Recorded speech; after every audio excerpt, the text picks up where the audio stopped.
আরে দেখেন তো আপনাদের জন্য আজকে কী নিয়ে আসলাম। এই সবগুলো প্যাকেটে কী আছে বলেন তো? আছে কিছু গিফট। কিভাবে করলাম চলুন দেখি। স্বাগতম আমার পেজে। আজকে আমি দেখাবো কিভাবে একটা সুন্দর গিফট প্যাকেট আমি তৈরি করলাম।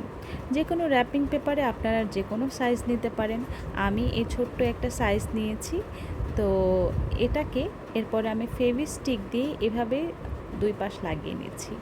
অর্থাৎ যতটুকু আমি চওড়া চাই ঠিক ততটুকু আমি সাইজ করে নিচ্ছি। খুব সুন্দরভাবে লাগিয়ে দিতে হবে যেন সহজে ছুটে না আসে। আর এই ক্ষেত্রে ফেভিস্টিক গ্লুটাই আপনারা ব্যবহার করবেন, এটা খুব সহজ হয়।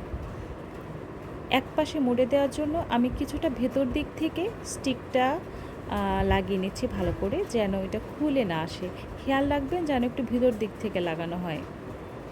আর এবার দেখতে পাচ্ছেন ভিতরে অনেকটা জায়গা হয়েছে, যে জায়গায় আপনারা যে কোনো গিফট দিতে পারবেন। আমি এখানে একটি স্টিকার দিচ্ছি, আর দিচ্ছি একটি চকলেট, এবং তার সাথে আরও দিচ্ছি একটি সাইন পেন।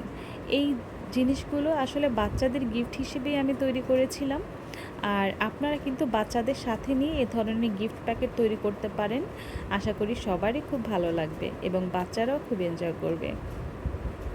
গিফটগুলো আমি ভেতরে দিয়ে দিলাম।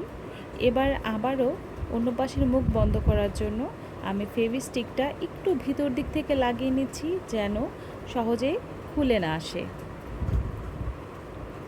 খুব ভালো করে এটা চেপে মুড়ে লাগিয়ে নিতে হবে। এখানেই কিন্তু আমাদের কাজ শেষ হয়ে যাচ্ছে না, আমাদের আরও কিছু কাজ বাকি আছে, কারণ আরেকটু ডেকোরেশনের প্রয়োজন। এজন্য আমি নিয়ে নিচ্ছি একটা স্কচ টেপ।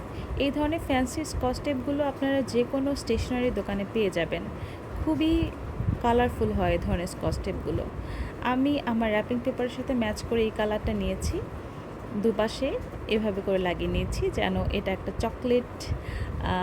চকলেটের মতো দেখতে হয়।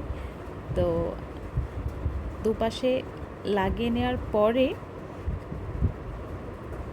আমরা কিন্তু কাজটা এখনই শেষ করে ফেলছি না। এখানে আমার মনে হলো দুই পাশে একটু বড় রয়ে গিয়েছে, সো এটা আমি কেটে ফেললাম এবং চকলেটের শেপ দেওয়ার জন্য ঠিক এভাবে করে কেটে নিচ্ছি যেন আরেকটু বেশি দেখতে ভালো হয়।